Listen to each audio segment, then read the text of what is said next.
Sekhethuze kwami uXolani Zuma foka Zuma mhlawumbe umbuzo uzothi njengoba namhlanje sihlangene ngalo daba esihlangene iSouth Africa inawo yini amandla ukuthi ingathatha ama-head of state aku-SADC region ibafake court ngenxa yokuthi abantu abaningi babo bafika la bathi mhlawumbe there's some kind of injustices that are happening within their country which led them to come to South Africa.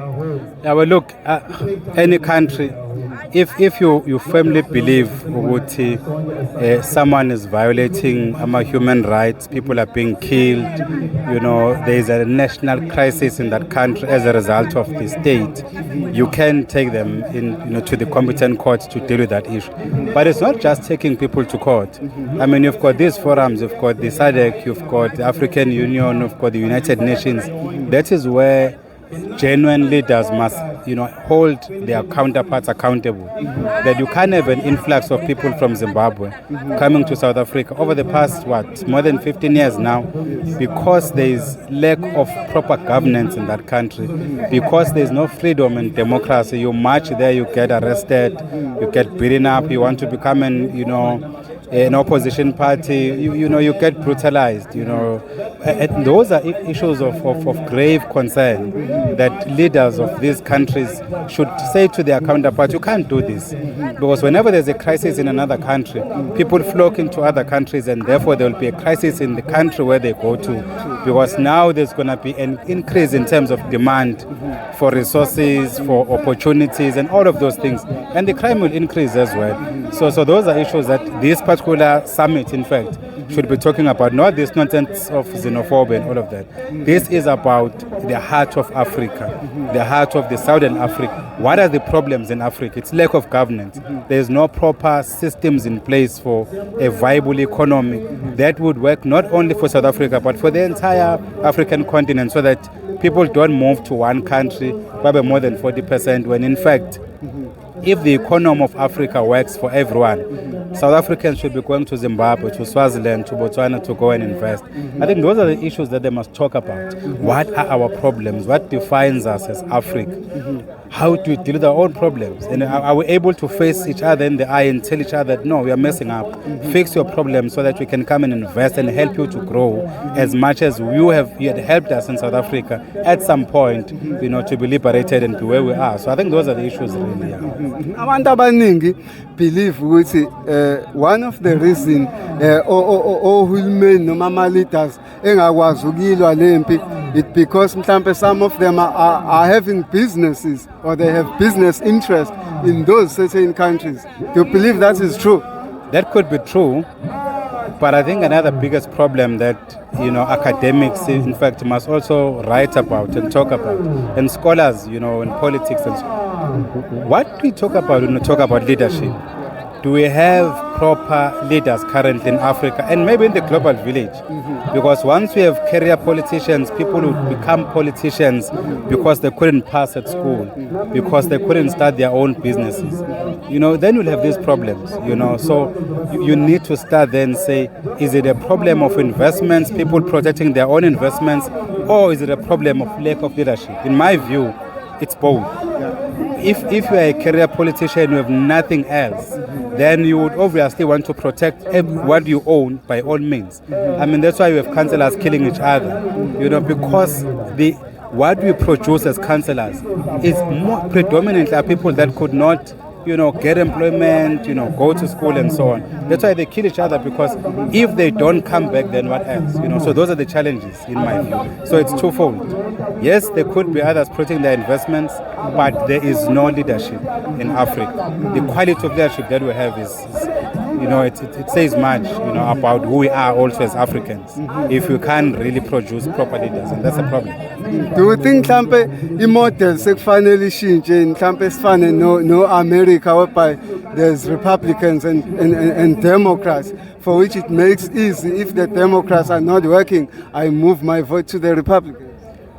In 2008, if not 9, I produced a paper just on that issue, that we need electoral reforms in South Africa. We need a system where people are elected by the people, on the basis of what they can produce and what they can deliver, not on the basis of, I love my party.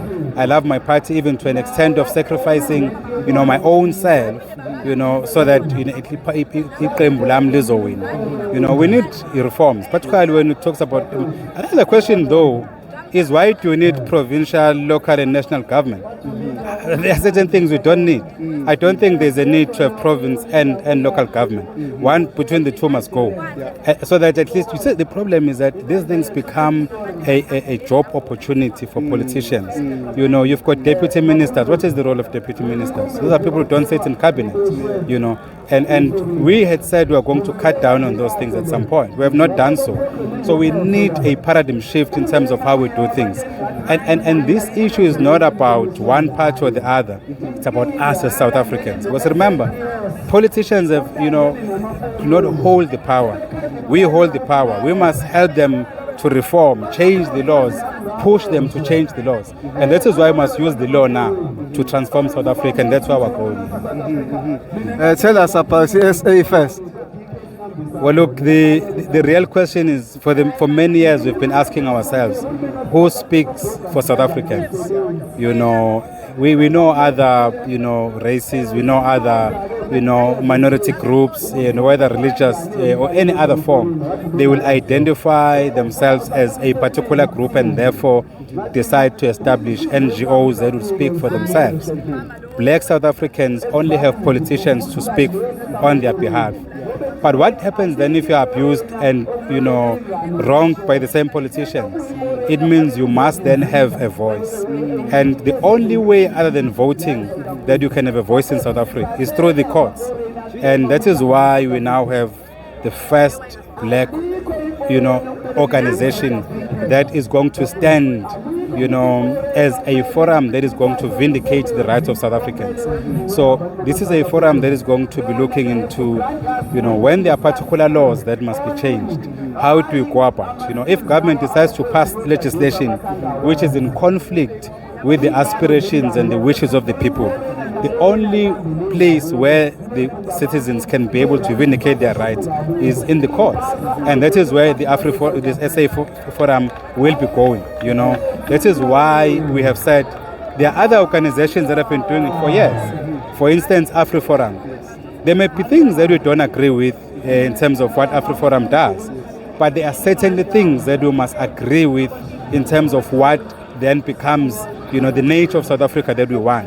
And that's why we're going to learn from them. That's why we're going to engage them and many other entities. But I can tell you now, much and much is going to change the face of South Africa through the courts, through proper reforms, engaging with government, ensuring that if there are cases that the NPA does not want to prosecute, much and much will take those cases and prosecute them. Much and much is going to take companies to court, government. There will be a case coming up very soon in the next 30 days in court that SA Forum is going to take if we are unable to resolve that issue with government. So it's a very important milestone for Much and Much to have their own legal entity that is going to protect the rights. Because what this entity is going to be doing is not just any other case, but it's going to take cases that we call cases of public interest.